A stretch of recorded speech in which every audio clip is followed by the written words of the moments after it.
Good day, dear ones. So here we are officially ending this chapter. This is the last video of the chapter and this is the 8th video. The last section we have discussed about how Germany and Italy got independent nation state, and here in this we are continuing. So this titled as 4.3, The Strange Case of Britain. In the picture I have shown you the map of Britain. Why it is strange? Why it is titled as strange? See, students, all these titles have relevance. I tried to connect it with the title. So how was the history of nationalism in Britain unlike the rest of Europe? Unlike the rest of Europe means in Germany, Italy and all, we have seen several revolutions happening so that all those places become independent nation state. But there is a difference. There is a difference how Britain become independent nation state. How was the history of nationalism in Britain unlike the rest of Europe? Why it is titled as strange? It is titled as strange in the textbook because in Britain, formation of nation states was not the result of a sudden upheaval or revolution. In the case of Germany and Italy, we have seen certain upheavals or revolutions happening. But in Britain, it was not the result of sudden upheaval or revolution. Let's see what was the case of Britain. The primary identities of the people who inhabited British Isles were ethnic ones such as English, Welsh, Scot or Irish. See, ethnic means in your textbook you have the meaning of ethnic. Ethnic means it relates to common racial, tribal or cultural origin. So it simply means that in Britain, these tribes were the ones who were inhabiting. So when you look back to the map of the Britain, see we can see Ireland, Scotland, England and Wales. So these tribes, that is English, Welsh, Scot or Irish, these were the primary inhabitants of the island.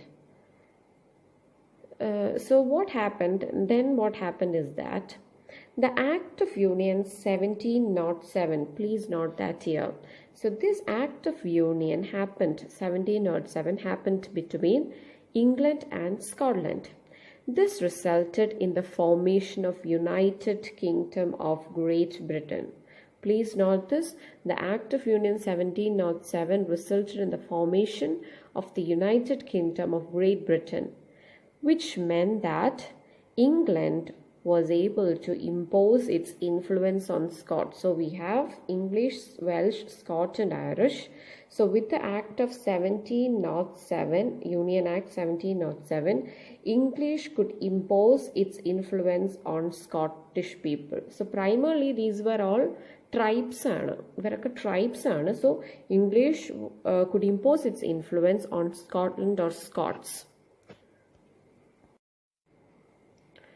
After English could impose its power on Scotland, what happened is that Scotland's distinctive culture, Scotland and a unique culture and political institutions were systematically suppressed by these English tribes. The Scottish Highlanders were forbidden to speak their Gaelic language. So the Scottish people were using Gaelic language. When the English tribes got imposed its power on Scottish people, they couldn't speak Gaelic language or couldn't they wear their national dress, and large numbers were forcibly driven out of their homeland because these English tribes are now suppressing the Scots people. So they couldn't speak their language, wear their national dress, and many of them were driven out. The English, then that was the case of Scotland. Now let's look what happened to Irish tribe. I have already said we have 4 tribes: English, Scots and Irish. Then what happened to Ireland is that in Ireland we have got two main categories, Catholics and Protestants. And Catholics were the dominant and Protestant was not dominant there. Catholics were the dominant class. This English helped the Protestants of Ireland to establish their dominance over a largely Catholic country. And Catholics tried to revolt against British dominance, but they were suppressed. Catholics tried to fight against this dominance, but they were suppressed, and that is actually a political move. This English helped the Protestants to establish dominance over Catholics, and in that way, English they suppressed Ireland and they could control over Ireland or Irish people. After a failed revolt led by Wolfe Tone and his United Irishmen in Ireland, Wolfe Tone led a revolt, but it was a failure, and it happened in the year of 1798. And Ireland was forcibly incorporated in the United Kingdom in 1801. So in 1707, Union Act happened. And Scotland was suppressed by the English people, and Ireland was incorporated into the United Kingdom in the year of 1801. New British nation forced through the propagation of a dominant English culture. The new nation, they imposed their rule by dominating them with their English culture. So I talked about Scotland and Ireland, and we have Wales remaining. Wales got incorporated into England early in the 16th century itself. So after getting Scotland, Ireland and Wales under the title of United Kingdom of Great Britain, the symbols of the new Britain become the British flag, the national anthem, the English language was actively promoted, and the older nations survived only as subordinate partners in this union. Here the older nation means Ireland, Scotland and Wales. These became just the subordinate partners of this union. And England became the main head, and these became the subordinate partners, and British flag was named as Union Jack, and national anthem is God Save Our Noble King. And that was how the Britain's case, or Britain's revolution, or Britain's model of nation state become different from that of the other European state, because it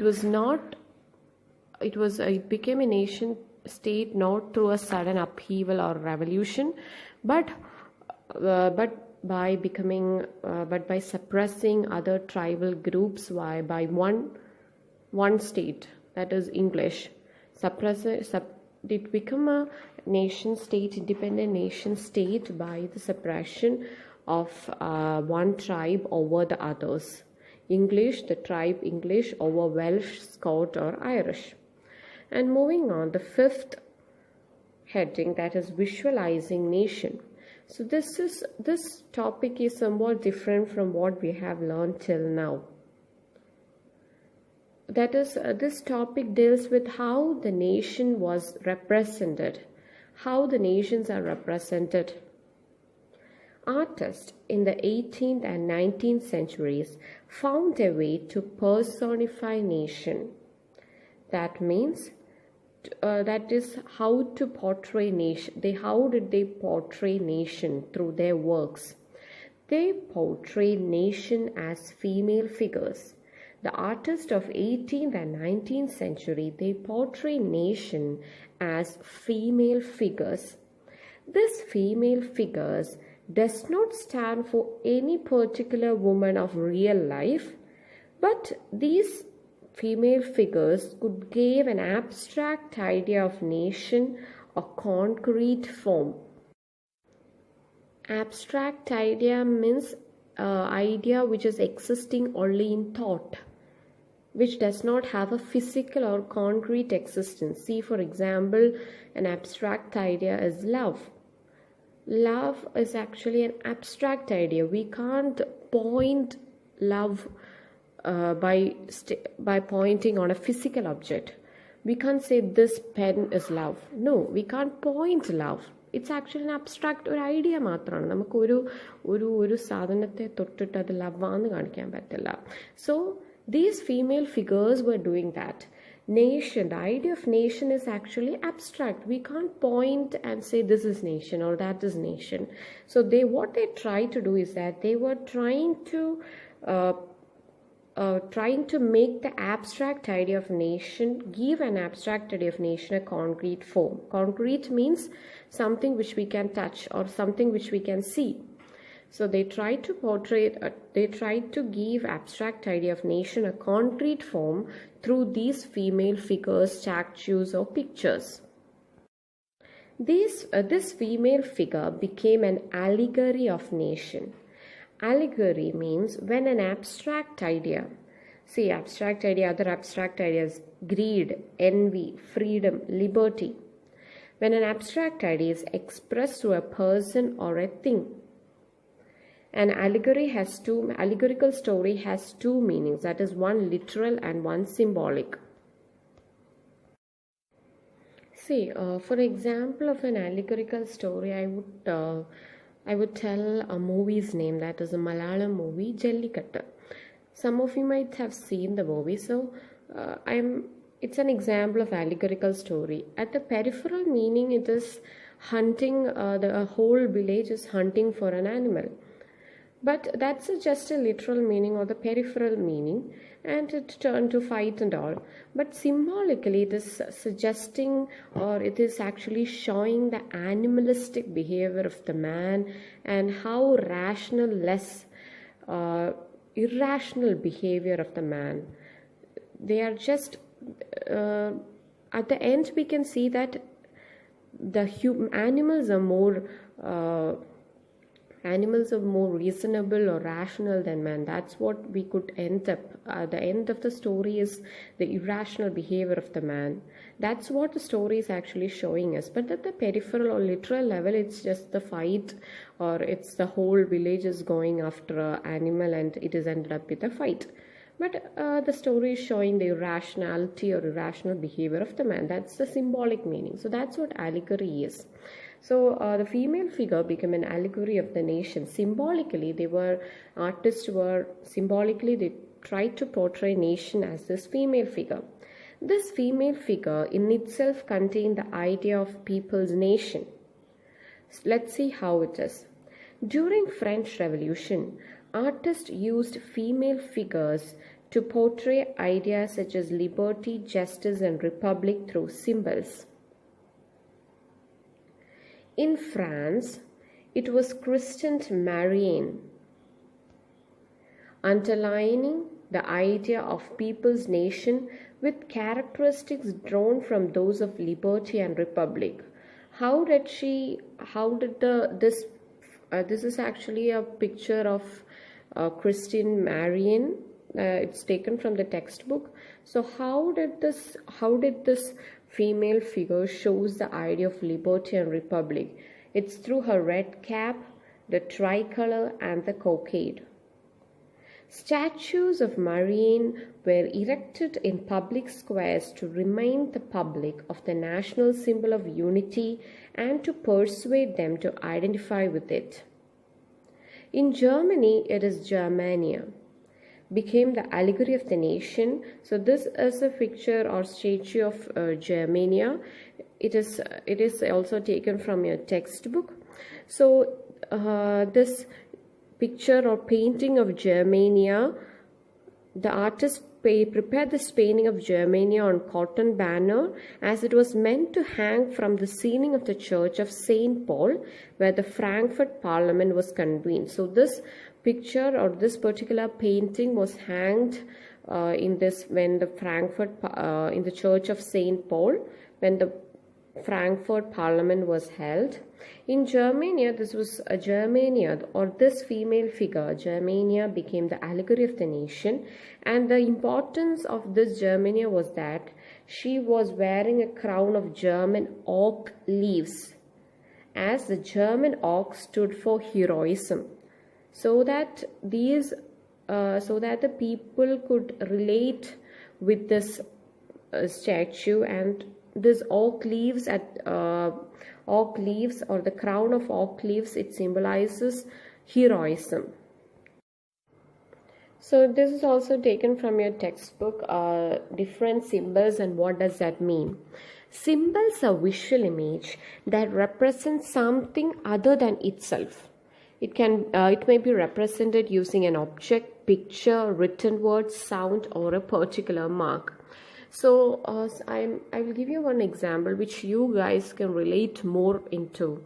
See, for the Facebook, we have got a symbol like F. See, it is actually a symbol. So immediately seeing that symbol, the first thing which comes to your mind is Facebook. Does that Facebook and that symbol have a particular relationship? This is a relationship which is established by the CEOs or the administrators of that Facebook. So such symbols, and what does that mean? That's what it is there in this table. Please go through this. You don't have to by heart it, just go through or just read it. And we can see a figure 18, that is fallen Germania.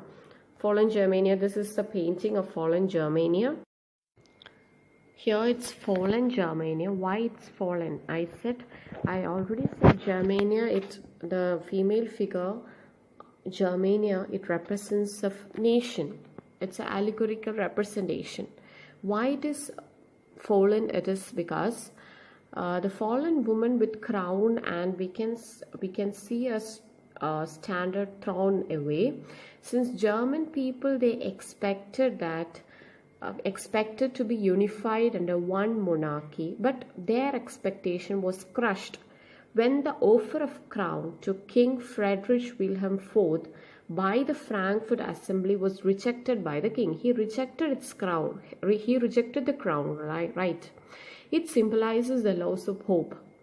People hoped that they could be unified under a monarchy, but the offer was not taken, and this fallen Germania represent or symbolize the loss of hope. The crown and standard, this throne, are monarchical symbols of monarchy, which have been cast away in the figure we can see here. So another painting which we can see in the textbook is Germania guarding the Rhine. The Rhine is actually one of the major European river, and the largest city on the Rhine is actually Germany. So in the picture we can the painting. In the painting here, the Germania holding a sword which read the inscription, "German sword protects the German Rhine." So this painting actually says that about the recapturing of French territories across the Rhine. So I'm explaining some of the paintings because in the previous year question papers I could see some paintings and questions have been asked about that painting. So when you read, you just please note those paintings which I am telling. So that's why I'm describing some of the paintings. So just go through it when you read, okay? And just remember what is the relevance, that's all, so that you can answer it very easily. So the last section, that is nationalism and imperialism. So what is imperialism? Till now we know what is nationalism, and I have said what is nationalism and nation state and all. So what is imperialism? Imperialism means a policy of extending a country's power and influence through colonization, use of military force or other means. It's just extending. So see what imperialism means, what the Britain or Europe or England have done to India.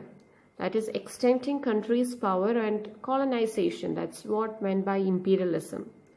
extending countries' power and making colonies of that country.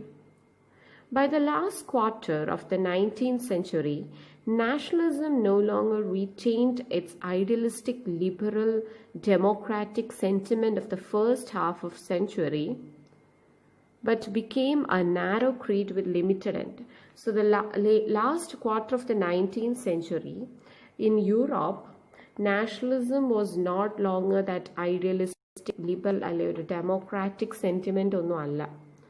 പതിയെ മാറാൻ തുടങ്ങി. പതിയെ വേറെ പല കാര്യങ്ങളായി അവരുടെ ഒരു importance. First it was very pure thinking ആയിരുന്നു. ഐഡിയലിസ്റ്റിക് ലിബറൽ ആയിരിക്കണം, ഡെമോക്രാറ്റിക് സെന്റിമെന്റ്സ് ഒക്കെ ആണെങ്കിൽ later on it started to change. Let's see what is the relevance of imperialism here. During this period, nationalist groups become increasingly intolerant of each other. The major European powers manipulated the nationalist aspirations of the subject people to further their imperialist aims. So it's simply that towards the end of 19th century, the nationalistic feelings of the Europe start to fade, or they started to have imperialistic aims. So our imperialist aims and after effect, we Indians have also suffered, right? So they tried Europe, they started colony in India also. So that was the change of this imperialistic aim. The most serious source of nationalist tension in Europe after 1871 was the area called the Balkans. Why? Because, so here at the end, I have shown a picture. So just look at that picture. So this present day Europe, I am actually highlighting the places of Balkans. The Balkans was a region of geographical and ethnic variation comprising modern day Romania, Bulgaria, Albania, Greece, Macedonia, Croatia, Bosnia, Herzegovina, Slovenia, Serbia, and Montenegro. The inhabitants of Balkan were broadly known as Slavs. Keep that term in mind, Slavs. A large part of Balkans was under the control of Ottoman Empire, Turkish Empire, Ottoman Empire. The spread of the ideas of romantic nationalism in Balkan, together with the disintegration of Ottoman Empire, made this region very explosive. So Ottoman Empire started to disintegrate, and nationalistic sentiments romantic nationalism or nationalist sentiments start to rise. So both these effects made this region very explosive. Slavic nationalities, that means the Slavs, okay? Slavic nationalities struggle to define their identity and independence. Rebellious nationalities of Balkans saw their struggles as attempt to win back their long lost independence. So Balkan was earlier an independent nation. They were under this Ottoman Empire. After this Ottoman Empire got disintegrated, they started to struggle for their independence. The Balkan states were fiercely jealous. And one more thing was that first was Ottoman Empire started to disintegrate, and second was that their nationalistic sentiments start to rise and they start to rebel. And the third reason was that this Balkan state, I have told many states, I have pointed out, and in the map I have shown you some states, right? Croatia, Macedonia, Greek and all. So these states were fiercely jealous of each other, and each hoped to gain more territory at the expense of other. So they were not together. Within them there was a fighting. They want to expand their territory. Balkan also became an area of big power rivalry because each European power, such as Russia, Germany, England, and Austria-Hungary, was keen on countering the hold of other power over the Balkans, and this led to the series of war, eventually the First World War. So the thing was, So in the Balkan, Ottoman Empire started to disintegrate, nationalistic feelings started to rise, and within this Balkan there were fights, and the major European power like Russia, Germany, England and Austro-Hungarian Empire, they were started to they also strive, or they also struggle to expand and try to suppress Balkan. They also want to have power over Balkan, and all these war eventually led to the First World War, which started at the year of 1914 and for 1914 to 1918. Nationalism aligned with imperialism led Europe to a disaster in 1914. But meanwhile, many countries in the world which have been colonized by European powers in the 19th century began to oppose imperial domination, like India. The anti-imperial movements that developed everywhere were nationalist, in the sense that they all struggled to form independent nation states. So against this imperialism, against this imperial power, every nation or every colonized nation start to struggle. All these nations start to struggle to form independent nation state and were inspired by a sense of collective national identity. We Indians were inspired by the sense of national identity forged in confrontation with imperialism. We all fight against these imperialist rules of Europe. European ideas of nationalism were nowhere replicated, for people everywhere developed their own specific variety of nationalism. So each country have their own specific variety of nationalism. Each country have their own unique way of struggling or revolt. But the idea that the society should be organized into nation states came to be accepted as natural and universal. So every society longed for an independent nation state. This came to be accepted as natural and universal. We all want to stay as liberal, democratic, and this is quite natural. So we all fought for independent nation. So with that note, we have entered our first history chapter. That was a pretty lengthy chapter. So now let's have a recap of the whole chapter, the rise of nationalism in Europe through the main years discussed. So moving on to the timeline. First we have French Revolution in the year of 1789 and Napoleonic Code in the year of 1804. So when I checked your assignments and test papers, so I could see that many of you are writing just civil code. So for 1804 civil code, you can write it as Napoleonic Code or Civil Code of 1804.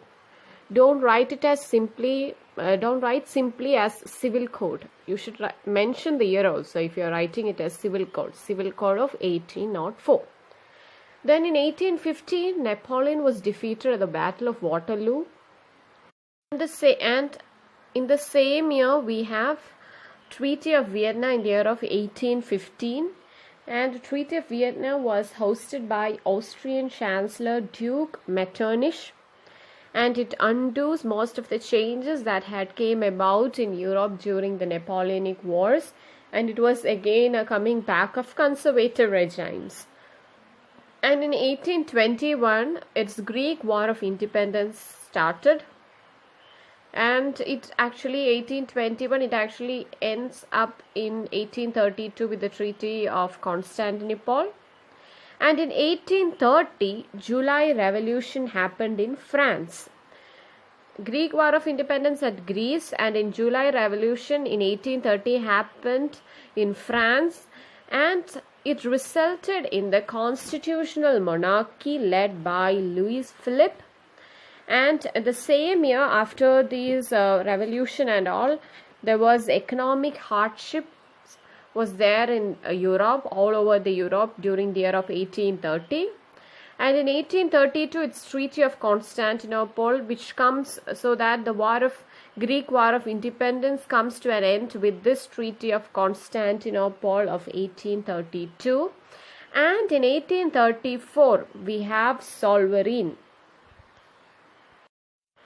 What was Solvereign? Solvereign was a customs union, and it was formed at the initiative of Prussia, and it was joined by most of the German states. Okay. In the year of 1845, we have Silesian Weavers' Revolt, and in 1848, we have got Peasants' Revolt, and it leads to the abduction of monarch, and Louis Philippe had to flee away. In the year of 1830, Louis Philippe was installed there, and constitutional monarchy was installed, and in 1848, after the Peasants' Revolt, Louis Philippe had to flee away. So in the earlier question papers, I have seen a question which asked to distinguish between revolutions of 1830 and 1848.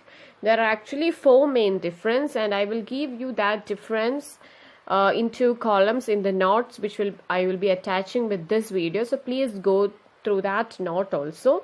So the main difference is that after 1830 revolution, Louis Philippe was installed, and after the year of revolution of 1848, he had to flee away.